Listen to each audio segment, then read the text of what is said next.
श्रीखंड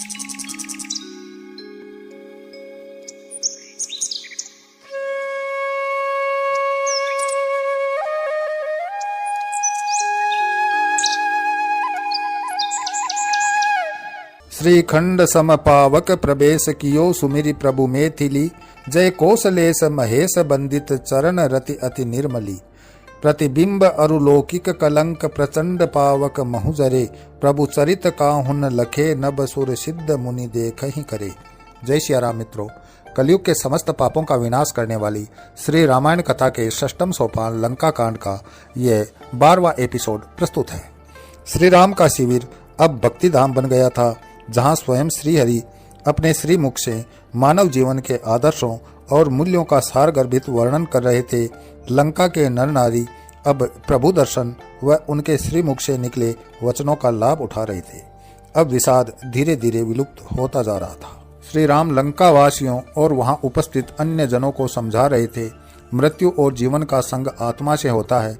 आत्मा ही जीवन से जुड़कर मृत्यु तक यात्रा करती है। यह विरक्त यात्रा है। देह में रहकर भी देह से विरक्त आत्मा को देह के कर्मों से कुछ नहीं लेना होता। देह के कर्म भौतिक होते हैं और भौतिकता नश्वर है। आत्मा नित्य अजर अमर है। जगत ईश्वर की प्रेरणा से सृजित होता है, जो क्षण में समाप्त होकर पुनः सृजित होता है। यही आत्मा की अंतहीन यात्रा है। इस यात्रा के समापन तक जो आत्मा की पवित्रता बनाए रखकर और भौतिकता से निर्लिप्त होकर ईश्वर का भजन करता है, वह इस भव से पार होकर आवागमन से मुक्त होता है। जीवन का अर्थ है धर्म, सत्य, वचन और मर्यादाओं का पालन करना। श्री राम के इन सुंदर उपदेशों ने सबको शोक मुक्त कर दिया था। श्री राम ने उचित समय जानकर अनुज लक्ष्मण को अपने पास बुलाया और उन्हें आदेश दिया कि वे सुग्रीव आदि सबको साथ ले जाकर विभीषण का राज तिलक कर दे। श्री राम के आदेश का पालन करते हुए लक्ष्मण ने सभी वरिष्ठों को साथ लिया और लंका नगरी में गए। यहाँ विभीषण के राज तिलक की सभी व्यवस्थाएं की गई और विधि विधान से विभीषण को लंका का राजा बनाया गया। प्रभु से प्रीति का उसे ऐसा सुफल मिला जिसकी किसी ने कल्पना तक नहीं की थी। महाराज विभीषण प्रभु श्री राम की उदारता का गुणगान करते नहीं अगाते थे। इसके बाद श्री राम ने सभी वानरों का महत्व बढ़ाते हुए इस विजय का श्रेय उन्हें दिया और उनके प्रति कृतज्ञता व्यक्त की। अब श्री राम जानकी जी की व्यथा दूर करना चाहते थे, अतः उन्होंने हनुमान को पास बुलाया और उन्हें आदेश दिया वे अशोक वाटिका जाकर सीता को विजय का शुभ समाचार देकर आएं। हनुमान आज्ञा लेकर अशोक वाटिका पहुंचे। जानकी जी श्री राम का स्मरण करते हुए विचार मग्न थी। रावण के वध का समाचार उन्हें त्रिजटा से मिल गया था और हर्ष से उनका हृदय प्रफुल्लित हो रहा था। अब तो उनके नेत्र अपने प्राणाधार श्री राम को देखने के लिए व्याकुल थे। जब हनुमान ने जानकी जी के सामने जाकर सिर नवाया तो सीता जी प्रसन्न हो उठी। उन्होंने हनुमान से सबकी कुशल क्षेम पूछी। हनुमान ने लंका विजय की कथा विस्तार से बताई, जिसमें हनुमान का पराक्रम, विवेक व प्रभु की सेवा सराहनीय जानकर सीता जी पुलकित हो गई। हे हनुमत, इस समाचार से बढ़कर इस संसार में मेरे लिए अन्य कोई बात आनंद देने वाली नहीं है। मैं तुम्हें क्या दूं? हे पुत्र, समस्त गुण तुम्हारे हृदय में विद्यमान रहें और कृपाधाम कौशलपति श्री रामचंद्र सदैव तुम पर प्रसन्न रहे।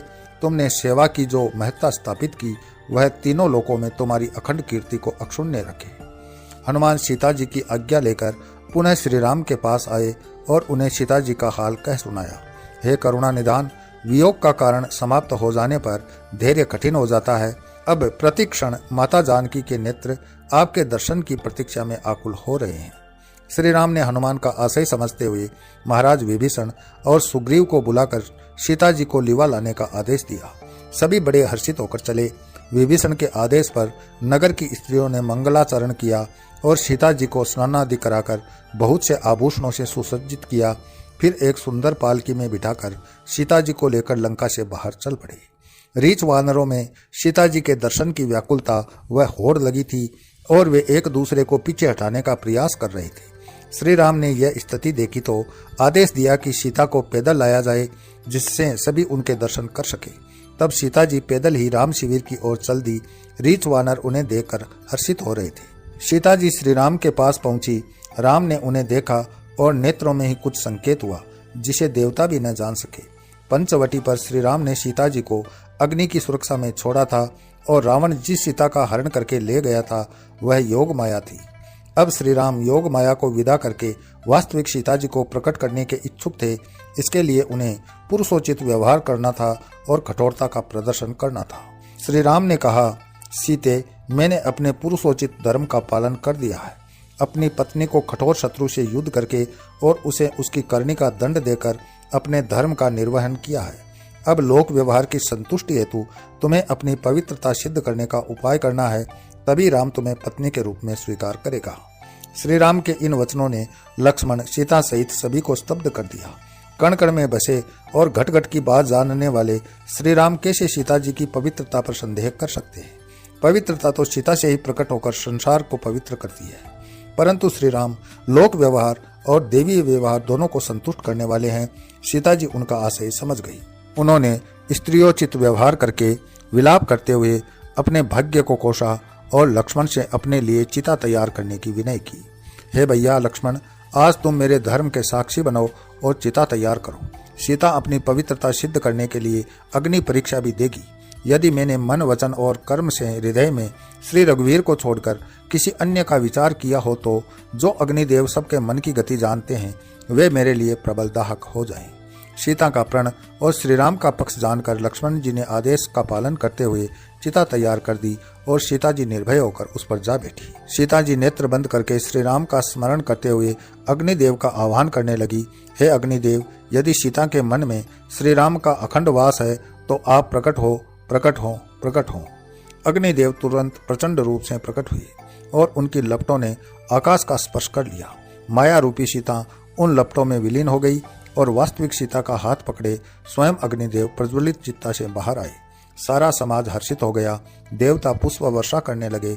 अग्निदेव ने सीता जी को श्री राम को सौंपा और विनय स्वर में उनकी असीम पवित्रता के साक्ष्य प्रस्तुत किए। श्री राम ने सीता जी को वामांग में स्थान दिया और श्री हरि लक्ष्मी की वह जोड़ी सभी उपस्थित जनों को सुख और मोक्ष प्रदान करने वाली प्रतीत हुई। सब उनकी जय जयकार करने लगे। देवताओं ने साक्षात प्रकट होकर सीताराम की अनुपम झांकी की स्तुति की। देवराज इंद्र ने प्रभु के चरण कमलों में शीश झुकाकर उनके अखंड प्रताप का गुणगान किया। अब जब सभी देवता प्रभु के चरणों में स्तुति करके चले गए तब विभीषण ने विनय पूर्वक श्री राम से नगर में चलने का अनुरोध किया तो प्रभु ने वनवास की अवधि शेष होने की बात कहकर उनको आश्वस्त किया। अब श्री राम के हृदय में प्रिय भरत से मिलने की इच्छा प्रबल हो रही थी। उन्होंने विभीषण को अखंड राज्य का आशीष देकर उनसे अपने हृदय की इच्छा प्रकट की। विभीषण प्रभु के भरत स्नेह को समझते थे और उनके हृदय में ही भरत के दर्शन की इच्छा प्रबल हो रही थी। उन्होंने श्री राम से विनय की, हे नाथ, परम पुण्यवान भरत जी के दर्शन करके मैं भी आनंद प्राप्त करने का अभिलाषी हूँ। श्री राम बड़े अनुरागी हैं, अपने कृपा पात्र की प्रत्येक इच्छा पूरी करते हैं। उन्होंने तुरंत आज्ञा दे दी। विभीषण बहुत पुलकित हुए, मानो नवनिधि प्राप्त कर ली हो। उन्होंने नगर में जाकर पुष्पक विमान सजाया और उसमें अनेक बहुमूल्य रत्नों को उपहार स्वरूप रखा। श्री राम ने हंसकर उनकी भेंटों को स्वीकार किया। फिर चलने की तैयारी होने लगी। वानर दल उदास था। प्रभु से विलग होने का दुख उन्हें सता रहा था। प्रभु ने उनकी दशा समझकर सबको प्रेम से समझाया, हे सखाओ, तुम्हारा अत्यंत उपकार हुआ जो मैंने तुम्हारे सहयोग से असंभव को संभव किया। अब तुम सब मेरे उपदेश एवं आदर्शों को जन जन तक पहुंचाकर जन कल्याण करो। धर्म, सत्य और आदर्शों का प्रतिपादन करने के लिए संत मार्ग ही सबसे सुखद मार्ग है। अपने सुख व अपनी इच्छाओं की पूर्ति जीव का ध्येय नहीं होना चाहिए। जो जीव कल्याण को समर्पित हुआ वह परम गति को प्राप्त हो गया। श्री राम के इन सार गर्भित वचनों ने वानर दल में हर्ष उत्पन्न कर दिया और सभी ने आनंद पूर्वक प्रभु निर्देश का पालन करने हेतु संत मार्ग पर चलने का निश्चय किया। वे श्री राम के चरणों में शीश नवाकर अपने अपने क्षेत्र में चले गए। वानर राज सुग्रीव, ऋक्ष राज जामवंत, नल नील, अंगद आदि यूथपति कुछ समय और प्रभु के सानिध्य में समय व्यतीत करना चाहते थे, परंतु मुख से कुछ नहीं बोलते थे। सजल नेत्रों से वे प्रभु श्री राम के चरणों को देखे जा रहे थे। श्री राम बड़े भक्त वत्सल है और भक्त के हृदय की बात समझते हैं। उन्होंने सबको साथ चलने की अनुमति दे दी है। सब बड़े हर्ष से विमान में चढ़ गए। पुष्पक विमान अद्भुत था। वह जादू की भांति घटता और बढ़ता था। सभी को उसमें स्थान मिल गया। विमान में एक सिंहासन था जिस पर श्री राम और जानकी जी शोभायमान थे। लक्ष्मण और हनुमान सामने खड़े थे। शेष सभी उनकी छवि को निहारते हुए यथास्थान खड़े थे। विमान आकाश में आ गया। नीचे लंकावासी प्रभु को विदा दे रहे थे। तब श्री राम ने लक्ष्मण को आदेश दिया कि वे विमान में जो मणि माणिक आदि है सबको नगर के ऊपर छोड़ दे। लक्ष्मण ने आदेश का पालन किया। प्रभु ने जाते जाते लंका वासियों को उपकृत कर दिया। पुष्पक विमान अब उत्तर दिशा की ओर जा रहा था। श्री राम सीता जी को वह हर स्थान संकेत से दिखा रहे थे जहां वे रहे थे। सीता, वह रणभूमि है, वह सुबेल पर्वत है, वह परम पवित्र रामेश्वरम है जहां मोक्षदायक भगवान शिव स्थापित है। जनक नंदिनी, यह वह ऋष्यमुख पर्वत है जहां हमने बहुत समय व्यतीत किया। श्री राम जब दंडक वन में आ गए तो सभी उन मुनियों के आश्रम में गए जिनसे जाते समय मिले थे। सभी आश्रमों तीर्थों के दर्शन करके प्रभु श्री राम का विमान अयोध्या की सीमा में प्रवेश कर गया। श्री राम ने भाव विभोर होकर जन्मभूमि को प्रणाम करके उसकी रज मस्तक पर धारण की। चित्रकूट पर आकर परम पावनी गंगा के तट पर के सभी आश्रमों में गए और ऋषि मुनियों से आशीर्वाद लिया। यहाँ वे त्रिवेणी में स्नान करके तीर्थराज की स्तुति करके हर्षित हुए। इसके बाद श्री राम ने हनुमान जी को समझाकर कहा, हनुमंत, ब्राह्मण का वेश बनाकर अयोध्या जाओ और भरत जी को हमारी कुशल सुनाकर उनकी कुशल क्षेम लेकर चले आओ। हनुमान जी चल दिए। निषाद राज गुहे को प्रभु के आने का समाचार मिल गया था। वह परिवार सहित प्रेम विहल होकर कृपाधाम श्री राम के चरणों में आ गया। प्रभु ने अपने मित्र को हृदय से लगाकर अखंड भक्ति का आशीर्वाद दिया। इसी के साथ मैं अपनी वाणी को विराम देता हूँ। कलयुग के समस्त पापों का विनाश करने वाली श्री रामायण कथा का 6वां सोपान लंका कांड संपूर्ण हुआ। कमेंट में जय श्री राम लिखें। अगले वीडियो में फिर मिलेंगे। तब तक के लिए जय श्री राम।